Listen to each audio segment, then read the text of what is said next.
الحمد لله نحمده ونستعينه ونستغفره ونؤمن به ونتوكل عليه ونعوذ بالله من شرور أنفسنا ومن سيئات أعمالنا من يهده الله فلا مضل له ومن يضلل فلا هادي له ونشهد أن لا إله إلا الله وحده لا شريك له ونشهد أن محمدا عبده ورسوله صلى الله تعالى عليه وعلى آله وأصحابه وبارك وسلم تسليما كثيرا كثيرا أما بعد فأعوذ بالله من الشيطان الرجيم بسم الله الرحمن الرحيم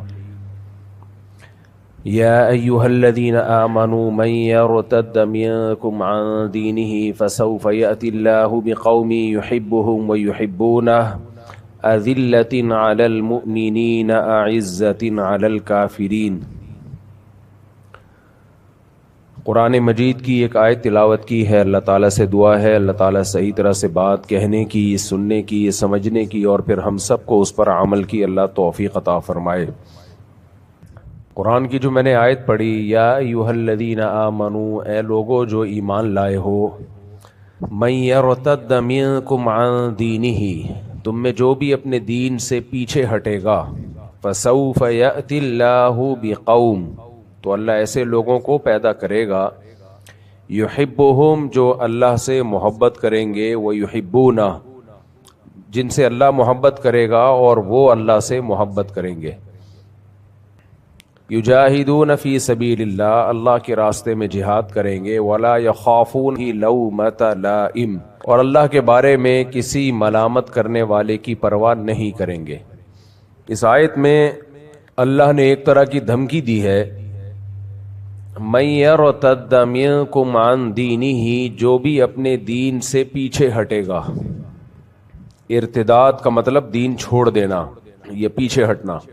آپ نے یہ لفظ سنا ہوگا نا، رد کر دیا، رد کا معنی لوٹا دیا، ریجیکٹ کر دیا، اور ارتداد پیچھے کو ہٹ گیا، خود ریجیکٹ ہو گیا، باب افتعال۔ تو جو بھی پیچھے ہٹے گا تو اللہ ایسے لوگوں کو پیدا کرے گا جو اللہ سے محبت کریں گے اور اللہ ان سے محبت کرے گا۔ یہ جو پیچھے ہٹنا ہے دین سے، اس کے مختلف درجات ہوتے ہیں۔ جب بھی ہم کہتے ہیں اپنی گاڑی تھوڑی سی پیچھے لے آؤ، پیچھے لانے کا ایک مطلب تو یہ ہوتا ہے آپ لانڈھی گئے ہوئے تھے، ریورس کرتے کرتے گھر پہ لا کے کھڑی کر دیا آپ نے، جہاں سے نکلے تھے وہیں آ کے کھڑے ہو گئے۔ ایک یہ ہوتا ہے کہ آپ نے 4 قدم پیچھے لے آئے، ایک اسٹاپ پیچھے لے آئے، لیکن اس کو کہا یہی جائے گا کہ پیچھے کو آنا۔ منزل ہماری سامنے ہو اور ہم ایک قدم بھی پیچھے کو آئیں تو دنیا میں اس سے بڑا کوئی بے وقوف نہیں ہوتا، جس نے جانا کسی منزل کی طرف ہے اور وہ اس منزل کو فوکس کیے بغیر ریورس میں آ رہا ہے بلا ضرورت۔ ریورس وہاں گیئر مارا جاتا ہے، ریورس گیئر، جہاں انسان غلط ٹریک پہ چل پڑتا ہے۔ سیدھے ٹریک پہ آپ جا رہے تھے، چلتے چلتے چلتے راستہ بھول گئے تو پھر آپ تھوڑا ریورس آتے ہیں، لیکن سیدھے ٹریک پہ اگر جا رہے ہیں، موٹر وے پہ آپ کی لوکیشن آپ نے پشاور کی یا لاہور کی ڈالی ہوئی ہے اور آپ لکھا ہوا ہے کہ جی لاہور یا پشاور 80 کلومیٹر 100 کلومیٹر، اور آپ پیچھے آنا شروع ہو جائیں تو لوگ کہیں گے بھائی تم تو منزل ہی سے غافل ہو گئے ہو۔ تو اللہ تعالیٰ نے ہم سب کو پیدا کیا، ہماری ایک منزل بنائی ہے، وہ منزل ہے ایمان اور اعمال صالحہ، یعنی عقیدہ بھی درست رکھیں اور اپنے عمل کو بھی درست رکھیں اور فوکس آخرت کو رکھیں۔ یہ رہنا نہیں ہے یہاں، مرنا ہے، جانا ہے یہاں پہ۔ بہت جنازے آپ نے بھی دیکھ لیے، ہم نے بھی دیکھ لیے۔ ذرا تھوڑا سا تصور کر لیں، جب سے ہم بالغ ہوئے ہیں، عقل و شعور ہم نے سنبھالا ہے، اس وقت سے کتنے جنازے دیکھ لیے ہوں گے، کتنی لاشیں خود اٹھائی ہوں گی ایکسیڈنٹ میں، حادثات میں، کتنے لوگوں کو خود مرتے ہوئے دیکھا۔ مجھے یاد ہے میرا چھوٹا بیٹا، بالکل چھوٹا سا، اس کو زیادہ شعور نہیں تھا، تو یہاں جنازہ آیا، بہت پرانی بات ہے، تو اس بیچارے کو کیا پتا میت کیا ہوتی ہے، جنازہ کیا ہوتا ہے۔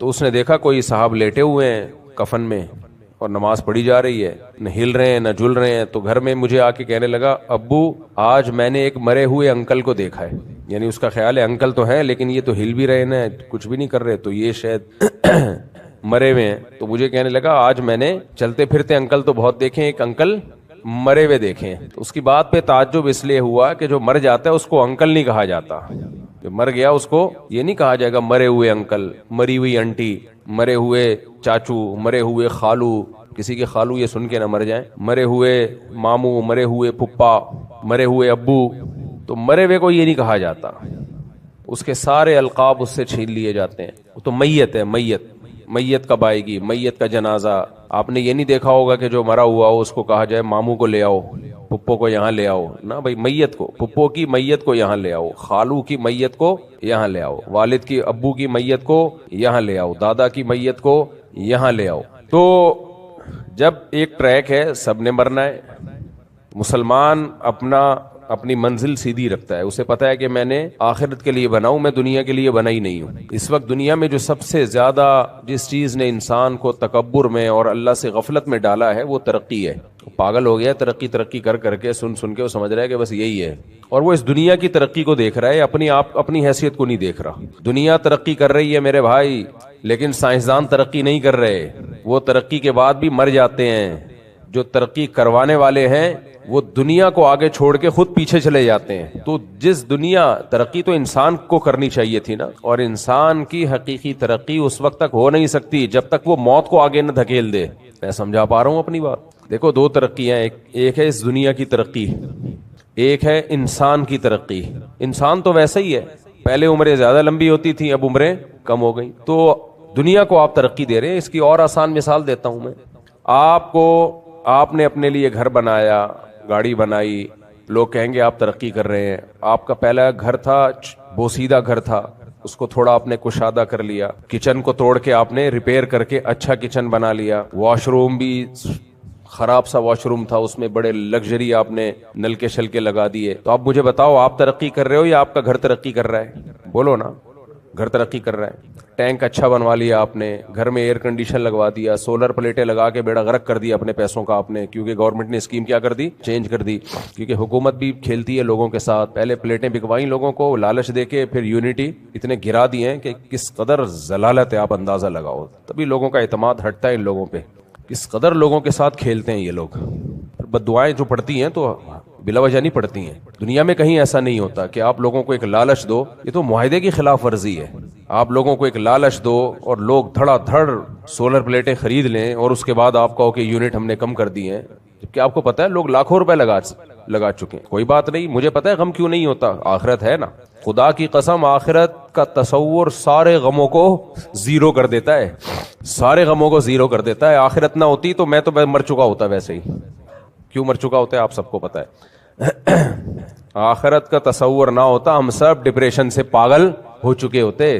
دیکھو، آخرت کا تصور نہیں ہے جاپانیوں میں، سب کچھ ہو کے بھی خودکشیاں کرتے ہیں. سارے نہیں کرتے، بہت سے لوگ کرتے ہیں. تو ہمارے ہاں آخرت کا تصور ہے، اور صرف تصور نہیں ہے، ہمیں اتنا یقین ہے کہ موت کے بعد زندگی ہے. اللہ نے اس مسئلے کو بہت کلیئر کر دیا ہمارے سامنے، اتنا کلیئر کر دیا ہے کہ بہت ساری چیزوں کو انسان وہ غم ہے بھی نہیں اصل میں، وہ تو نعمتیں میں ڈوبے ہوئے ہم لوگ. لیکن جب آخرت نہیں ہوتی نا سامنے، تو کوئی نعمت تھوڑی سی کم ہو جائے اس پہ بھی پاگل ہو جاتا ہے انسان. غم ورنہ ہم لوگوں کی زندگی میں کہاں ہے بھائی؟ کھا رہے ہیں، پی رہے ہیں. ہمارے غم یہ ہوتے ہیں کہ دوسرے کو دیکھ دیکھ کے جلنا.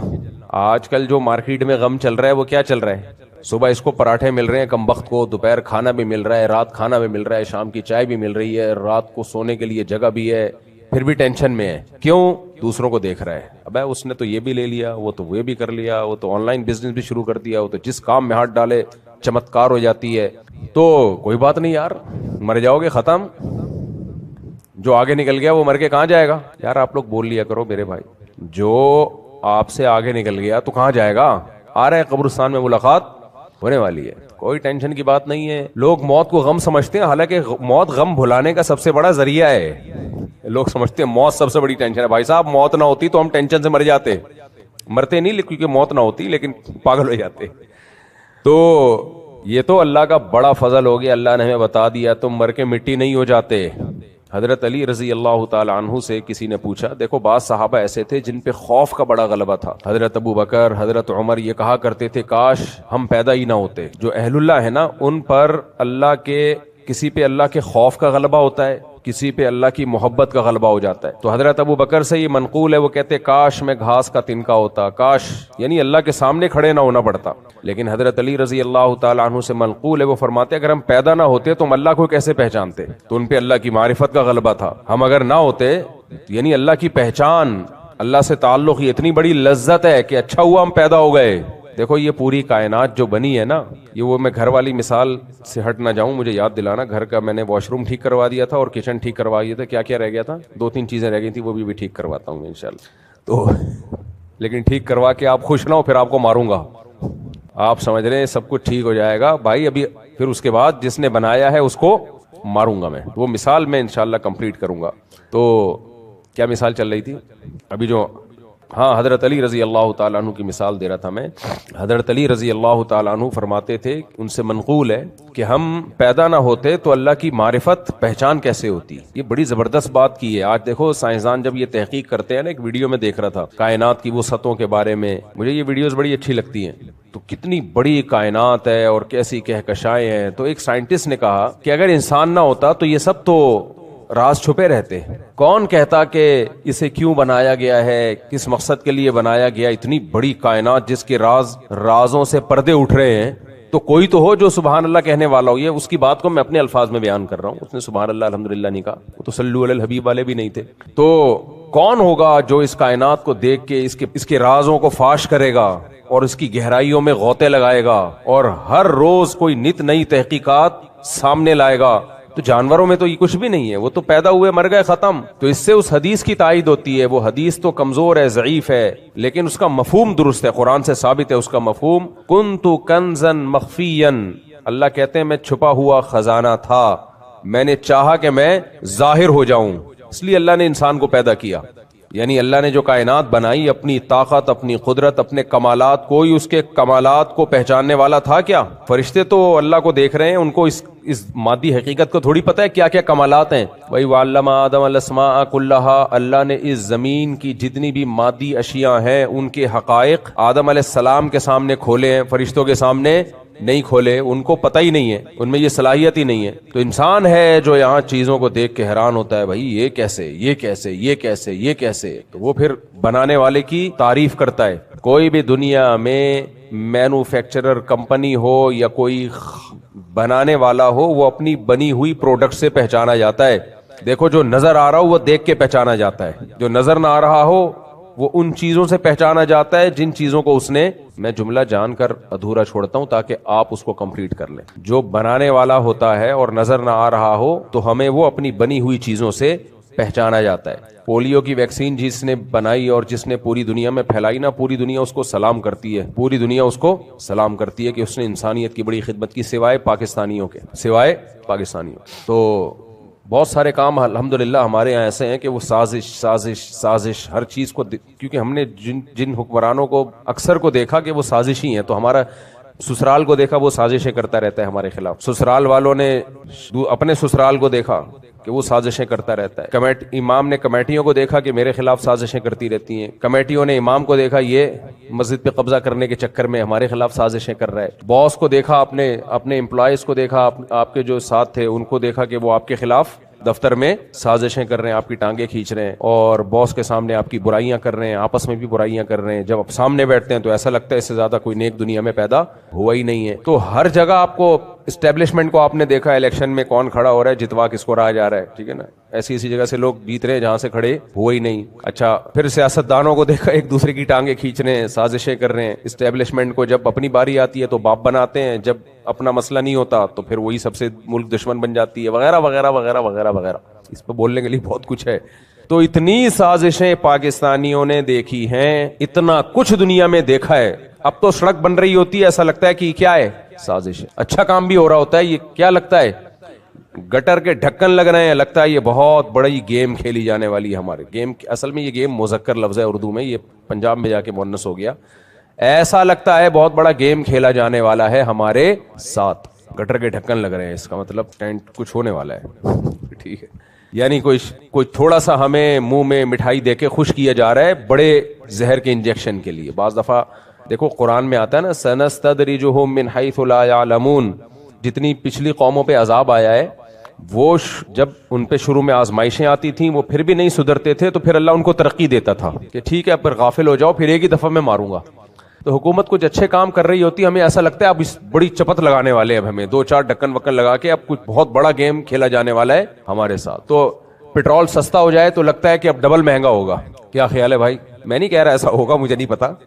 ڈالر اگر اوپر نہیں جا رہا, لگتا ہے کہ اب کچھ اور ہونے والا ہے, کچھ اور اوپر جا رہا ہے جو بتا نہیں رہے. تو ہم نے منفی چیزیں اتنی دیکھی ہیں, کوئی آپ سے تمیز سے بات کر رہا ہو, لگتا ہے پیسے مانگنے والا ہے آپ سے, تھوڑی دیر میں آپ سے کیا مانگے گا, ورنہ کون تمیز سے بات کرتا ہے بھائی آج کل. تو ہر وقت منفی چیزیں اتنی زیادہ ہم دیکھ چکے ہیں کہ اب ہمیں ہر چیز میں سازش کی بولو بو آتی ہے. تو پھر وہ جو بڑی طاقتیں وہ تو ہیں ہی ہمارے خلاف سازشی, تو اب ان کے کچھ کام اچھے بھی ہوتے ہیں تو ہمیں کیا لگتے ہیں, سازش. تو ہمارا قصور نہیں, ہم جس ماحول میں پیدا ہوئے بڑے ہوئے تو وہ اسی ٹائپ کا ماحول ہے, تو اس لیے اب اس کو آہستہ آہستہ ہی ٹھیک ہوگا, یہ یعنی اور خراب ہوگا, یعنی استغفر اللہ, ٹھیک ہوگا. تو خیر ہم اپنے ٹاپک کی طرف آتے ہیں, کہیں اور چلے گئے. تو اس کائنات کو جو اللہ نے بنایا ہے, اللہ تو ہمیں نظر نہیں آتا, تو اس نے بنا کے دکھا دیا کہ میں کیسا ہوں. تو اگر انسان نہ ہوتا کون پہچانتا ان چیزوں کی ڈیپتھ میں, کون جاتا بھائی, کون ان رازوں سے پردے اٹھاتا, کیسے کمالات ہیں ایک ایک چیز میں. کچھ چیزوں تو قرآن نے بیان کی ہیں, کچھ چیزیں قرآن نے کہہ دیا مما لا یعلمون, بہت سی چیزیں ایسی ہیں جو تم ابھی نہیں جانتے, یعنی بعد میں جان لوگے, تم اس وقت نہیں جانتے تھے جب قرآن نازل ہو رہا تھا. تو اب اتنا کچھ اس اللہ نے بنا دیا, تو اس اللہ کو پہچاننا, سیدنا علی رضی اللہ عنہ فرماتے تھے ہم پیدا نہ ہوتے تو ہمیں کیسے پتا چلتا کہ اللہ کیسی ذات ہے وہ. تو میں وہ مثال دے رہا تھا گھر کی کہ انسان تو دنیا ترقی کر رہی ہے, انسان ترقی کر نہیں سکتا. دنیا ترقی کر رہی ہے, انسان میں ترقی کے خلاف نہیں ہوں, کہیں آپ مجھے سمجھیں کہ ترقی کا جو کانسیپٹ اسلام میں ہے وہ کئی بار میں بیان کر چکا ہوں. اس ترقی کو آخرت کا ذریعہ بنایا جائے, اگر وہ ترقی آخرت کا ذریعہ ہے تو ٹھیک ہے, نہیں ہے تو پھر وہ بیکار ہے. ایسی تو فرعون نے بڑی ترقی کی ہے بھائی, اور اس ترقی کو ان حدود میں رکھا جائے جو حدود اللہ اس کے رسول صلی اللہ علیہ وسلم نے بتائی ہیں, پھر وہ ترقی نعمت ہے. تو ترقی کی مثال دے رہا تھا, گھر کوئی شخص ٹھیک کر رہا ہے تو گھر ترقی کر رہا ہے کہ نہیں کر رہا, اچھے نلکے لگا دیے اس نے, باہر صفائی کروا دی اس نے, تو لیکن پتا چلا کہ جی اس کو تو کینسر ہے. جب گھر مکمل ہو گیا تو آپ کو کیا پتا چلا کہ جو گھر بنانے والا ہے اس کو بہت خطرناک کینسر, آخری اسٹیج پہ چل رہا ہے وہ کینسر. تو لوگ کیا کہیں گے, آپ کے گھر نے ترقی کی ہے یا آپ نے ترقی کی ہے, بولو نا. گھر نے ترقی کی ہے, آپ نے تھوڑی کی ہے. اس کا فائدہ اس کو ہوگا جب آپ کے مرنے کے بعد کوئی دوسرا آئے گا اس گھر میں, لیکن اس کو بھی فائدہ نہیں ہوگا, اس لیے کہ ہو سکتا ہے اس کو بھی کچھ وقت کے بعد جا کے پتا چلے کہ جی ٹی بی ہے اس کو, یا اس کو کینسر سے بھی ایڈز ہو گیا, اس کو کینسر سے بھی زیادہ خطرناک کوئی بیماری ہو گئی ہے وغیرہ وغیرہ. آپ کہہ سکتے ہیں ساری دنیا کو کینسر تھوڑی ہے.